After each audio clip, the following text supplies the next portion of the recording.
This is the Turf Zone Podcast, your central information and news hub, bringing together professionals from turf associations across multiple states to share things to help you and your business. Brought to you in partnership with our friends at the Tennessee Turfgrass Association. This episode is sponsored in part by Sod, world-class service on demand. Visit us online at www.buysod.com. Now, let's get in the zone. Welcome to the Turf Zone. In this episode of Tennessee Turfgrass, we're talking to John Clintsman, head of grounds at Ensworth School. Welcome, John. Hey, thank you, Julie. Appreciate you having me today. Well, we're excited to have you as our member spotlight for this podcast and for an upcoming issue of Tennessee Turfgrass magazine. So first, let's just start off with, tell me about your work at Ensworth and what all that includes, your fields and what areas you manage and how many people are on your team. Okay, so I've been at Ensworth now for 5 years. I started as an assistant at our lower school campus, which is just off of West End. I'm now the head of grounds at the high school campus, but I oversee the lower school campus as well. We have 13 natural grass fields. About 6 of those are more premier fields, more like performance style fields that we maintain at a higher level. Between the two campuses, we sit somewhere between 150 and 200 acres of total area. I oversee the landscaping through a third party, which is Brightview. They take care of our landscape, our hardscapes, and all that entails. We have a great partnership with them. They do a fantastic job of maintaining our campus grounds. And then me and my crew, which consists of me and then 4 guys that work for me or with me, really. And we oversee all of our sports fields, our irrigation. That's kind of what we oversee as far as that stuff goes. Awesome. So I'm in the Nashville area like you are, and I know that the Ensworth School is a really well-known private school, and you've got some really top-level athletes there, and you've got kids who are playing with goals of, for instance, heading to Division I football, and you've really got some pretty high standards there. So tell me about maintaining those premier properties, those higher level properties for those athletes. And, what part of that safety element of really protecting those athletes and protecting the property is the biggest part of your work?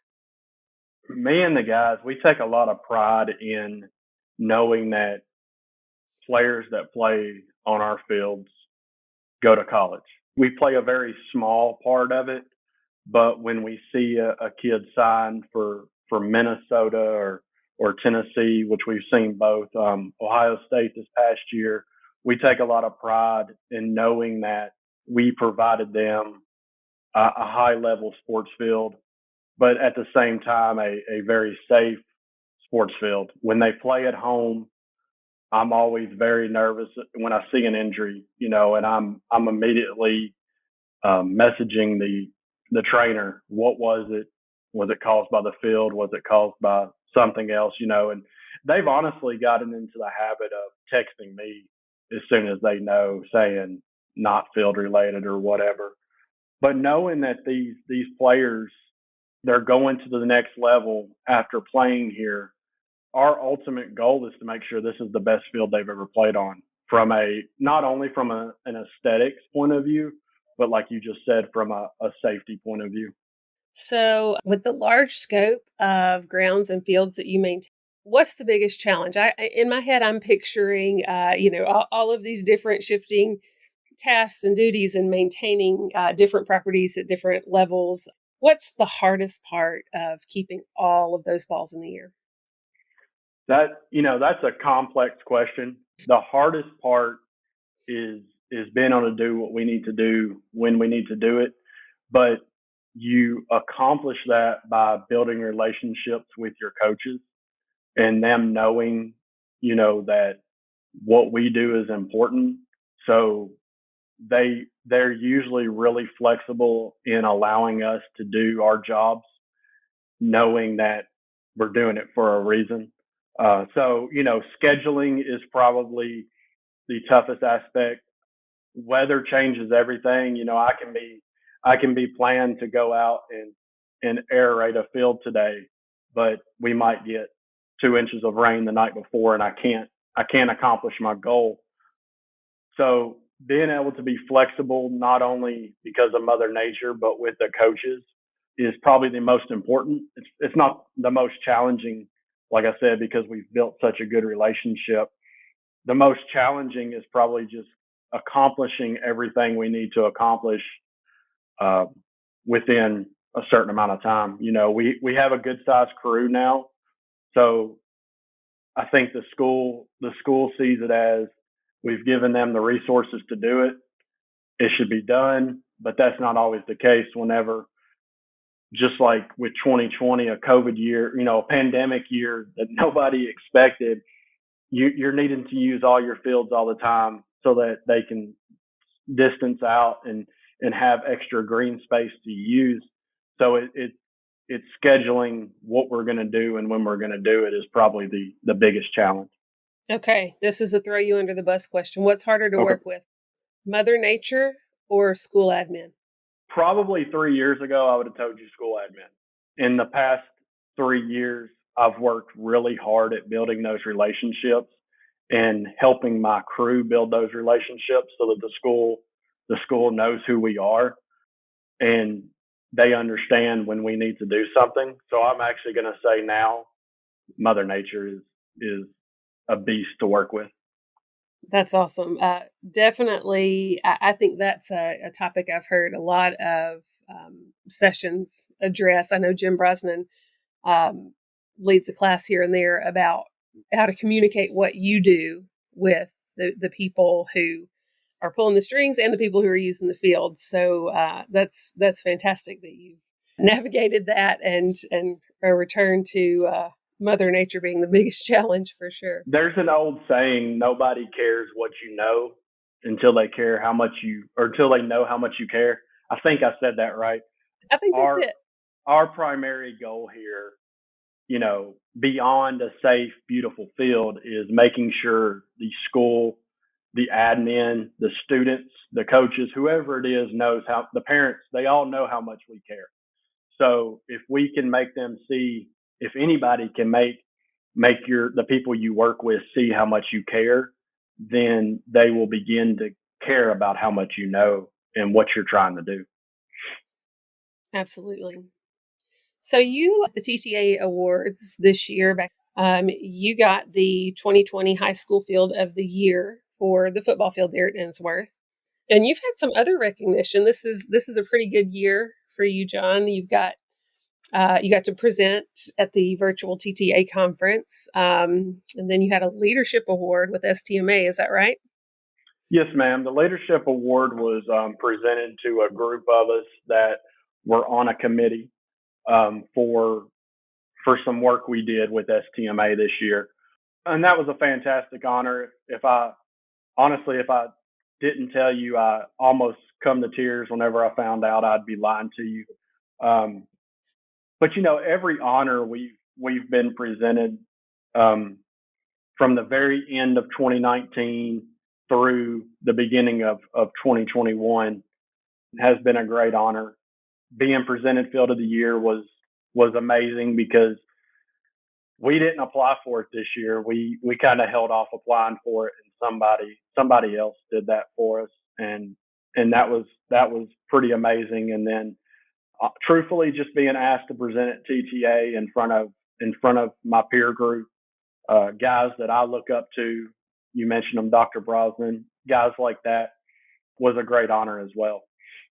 Absolutely. So obviously, you've really spent a lot of time and invested in where you are and have been recognized for that. But let's go back and talk about how you got where you are now. What was your path to get into turfgrass management, and what jobs and what opportunities led you to where you are now?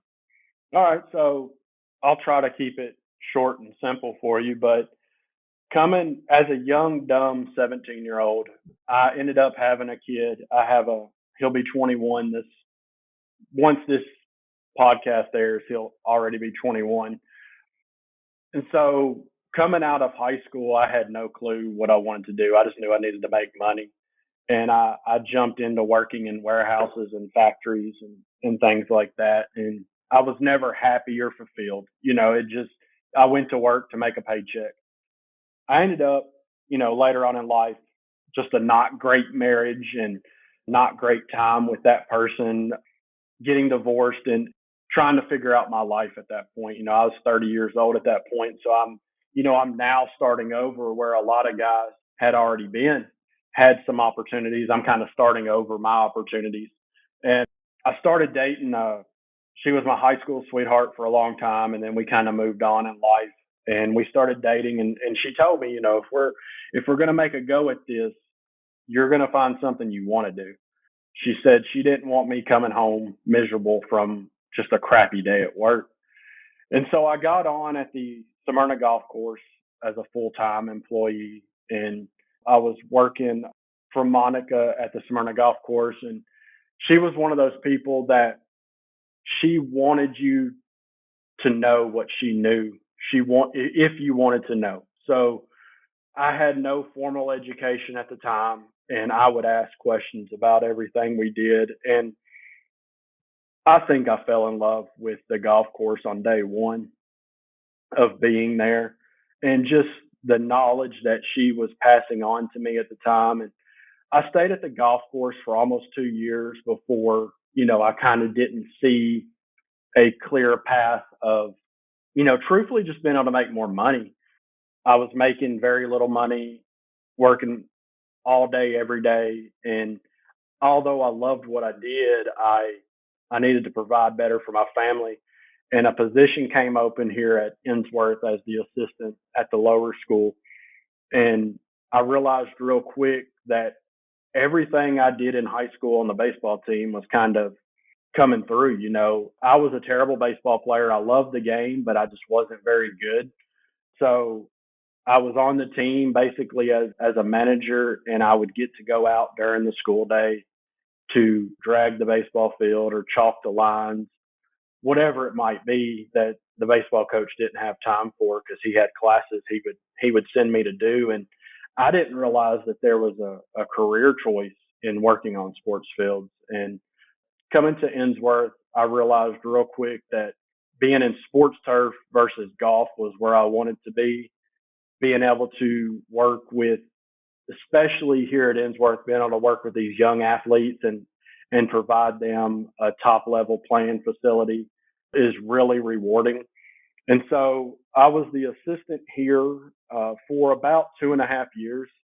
During that time, I was working with the Nashville Sounds grounds crew, and then I ended up transitioning and working with the Tennessee Titans grounds crew, really just the game day crew for both of those organizations, but just learning more about what we do on a day-to-day basis at the professional level versus at the high school level. In June of 2018, our head of grounds here at Ensworth left to pursue other opportunities, and his position was available. I interviewed for it the day it became available and went through about a 2-month interim period where I was running it with the crew that we had. So we were short staffed, and I was trying to run the crew with them while I was still working at the Sounds, and then ended up working at the Titans. But in August of 2018, I took over as the head of grounds here and have been the head of grounds since. I love that story, John, because I think that, the turfgrass industry is really made up of a lot of people who came to it in different ways. And, with so many having those turfgrass science degrees or more formal education, I think a lot of them also say that it's just getting your hands on and doing the work and learning it from experience on the field. And hearing you say that, I hear that you understood you had some ground to cover. I had a lot of makeup time. Like I had to make up a lot of ground and work really hard. The best thing I ever did, and probably the best thing Ensworth ever did for me, was while I was the assistant, right, it was basically right before I took over.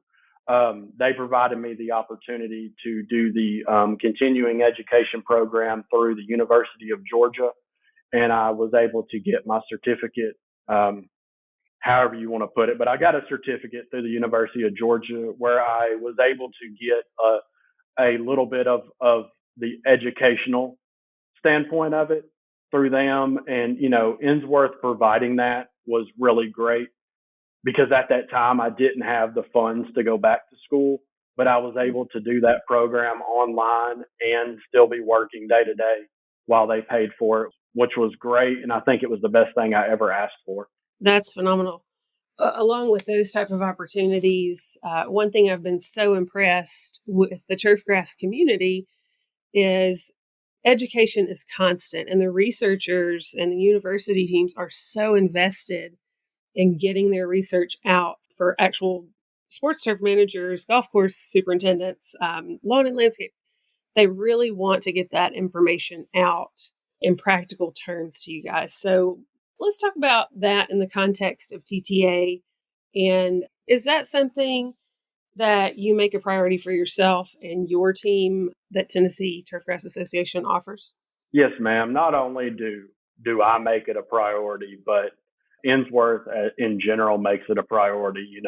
They send the entire crew to the TTA events every year. This year it was virtual, which was a shame, but in the past we've always gone as a crew together. They also send us to the STMA conference, and then they also encourage us to look for anything else that will help further our education, whether it be, I just finished up a business conference that my boss had invited me to. It was also virtual, but some of the budgeting aspects, the things that not everybody thinks about being part of a Turfgrass job, she finds it important to include us in those things as well. But yes, I think it's real important that not only do I try to get the education through these different organizations, including TTA, but I make sure that my guys get the education as well. And kind of what I find rewarding from that is it seems the first time any of us go to one of those conferences, we're a little overwhelmed. It's a lot of information being thrown at you really quick. But what I have found is every year after we come back and we start putting some of those things that we learned to work, they see those things happening, and then they reflect back on them, and they'll come back to me constantly. Remember we learned this year. Yeah, I do remember. We were doing it the year before as well, but you didn't put it together. You just went through it because it was what I told you to do, and then they'll see it in an educational standpoint, and then when we go do it again, it makes a little more sense to them. So it's always real rewarding to take your crew to that, to spend time with your crew at those things, and then to go out and do those things on your fields. They see the value in it after the conferences or the webinars or whatever it might be. Absolutely. So, I had a really interesting conversation in one of our previous podcasts a couple months ago with Frank Turner, and he was sharing some stories of hijinks in TTA conferences years past. So I know we're all crossing our fingers for in-person conferences. If you could bring back one thing that Frank Turner told me, I'm going to give you this multiple choice. Okay. If you could bring back one of these activities at the conference, which one would it be? There were card games in the hospitality suites. I believe Dr. Samples one year brought mouse races, and and then I think there were also comedians with very adult-oriented material. So, which of the above would you bring back to the next in-person TTA conference? Of those three, I would say the comedians with the very adult material. I'm not a big fan of mice, and I don't play a lot of card games. But I will tell you, I have a Dr. Samples bobblehead that sits on my bookshelf. I've never actually been able to meet Dr. Samples. So I would love to maybe sit down and have a drink with him. So maybe I'm going to add a fourth one and say I would like to sit down and have a drink with Dr. Samples. Oh, wouldn't we all? I got to meet him at one of my very first Turfgrass conferences. It was a TTA conference a few years ago. I do not have a bobblehead. I feel like really that's the only thing missing in my life. So I have coffee. I have coffee with the bobblehead daily, but I would oh, love to sit down and actually talk to them. And talking to these professors, so many of them are such just great characters. Dr. Goatley from Virginia Tech has been such an inspiration to me over the course of the last probably 4 years now. I didn't get that through college. We've talked about my path already. So I didn't get those relationships with the professors that some of these guys have. And being able to have a relationship with Dr. Goatley has been phenomenal for my career.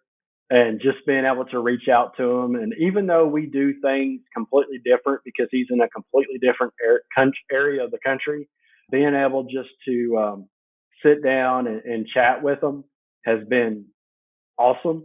So if I could sit down and just cut up with Dr. Samples, I think I would enjoy that. absolutely. I think so too. Let's talk outside of work. Tell me, what do you do in your free time? I know you have a 21-year-old, which, I mean, you don't look a day over 21 yourself. So I'll be 40 in August, so oh, nice. hopefully I'm aging well. Absolutely. Absolutely. Our listeners can't see that John has on his camera, so I can see him, but I've chosen to keep my camera turned off. I can comment on that. So tell me, aside from having a 21-year-old, tell me about your family and what you do outside of work. I have a 21, 15, and 11-year-old. The 11-year-old keeps me the most busy. He plays a lot of baseball. He plays baseball not only for Ensworth, but he also plays for his travel ball team. So we travel a lot and go to a lot of baseball. I wouldn't have it any other way though. I'm an avid baseball fan. I'm a little bit of a nerd of the game. I love collecting baseball cards and doing all of that stuff. Just really, it started out with him, but I kind of have my own enjoyment from it now. So I spend a lot of time with the kids. I'm married. I've got two dogs and two stupid gremlin cats. I love my dogs. The cats are my wife. But I spend a lot of time with the family, and I have a podcast of my own with BJ Parker called Keeping It Real. If the listeners want to check that out, we sure would appreciate it. But really, I mean, in all honesty, 99% of my not work time is spent, especially with my 11-year-old, going to baseball games and kind of hanging out with him. The 15-year-old lives with his mom, so I don't get to see him as much as I would like. And then how much do you see a 21-year-old, you know? Not at all. Okay, now I'm so glad you brought up travel baseball. I happened to yesterday have been at my first travel softball tournament, and it was indoors in Shelbyville. They do that a lot in softball. I know. Okay, so we need to talk about this. I had a little bit of trauma from watching that ball bounce over the girls' heads on those solid dirt floors. So Yeah. I just want to just take this time to give a shout out to all of you sports turf managers out there who keep those beautiful grassy fields looking so amazing. And yeah, I was editing an article not too long ago about infield playability, I want to say was the title of it, and talking about consistent ball roll and bounce. And, these are things you maybe don't appreciate that You take them athletes. for granted sometimes, don't you? I mean, well, there was one that took a hop right over the second baseman's head, and I just thought, now that wouldn't happen on a real field. So, So what I will say this, and I hope this makes the cut of the podcast, but I try to make it a point when we go to different parks and I get an opportunity to see a grounds crew out there. We were at a park in Mississippi this past year, right after COVID, it kind of lifted and we were able to go play. And if I see a grounds crew out chalking or dragging or watering, whatever the case may be, I make it a point to go up to them and thank them for, for what they're doing. I'll introduce myself and tell them what I do. And usually you don't see the boss, you usually just see the workers. And I make it a point to tell them to go back to their boss. I'll give them a business card and tell them he can call me, but tell them to go back to their boss and tell them they got complimented on the playability of the field or how hard they were working that day or whatever by somebody that does the same thing they do. So I try to make it a point to take time out of my day when I'm there to give a shout out to whatever crew is there working. If there's a crew there working, sometimes you'll go to a rec park and the crew isn't there once they get done with the fields in the morning, and that's fine. I don't know that I'd want to be there either, but some of these parks will have crews there all day. And, I don't care if it's just they're picking up trash and trying to keep their park beautiful. I try to go to them and let them know they're doing a fantastic job. That's one of the things that I love so much about you Turfgrass managers, the encouragement and the sharing of ideas. And we've got a really tight-knit group. It's one thing in this industry that I love about the industry is how it can be a blessing and a curse at times because it is such a tight-knit group. Words travel. So if you say something negative about someone, it's going to travel. And I think that's something we all need to realize is we're burning bridges if we talk negative about each other. But the positive of it is every one of these guys wants to help each other. I've helped multiple guys around the area, but I've gotten so much help from so many guys just in our local area that it's the best part of this industry. Absolutely. So what would your advice be for people considering or already entering the turfgrass industry right now?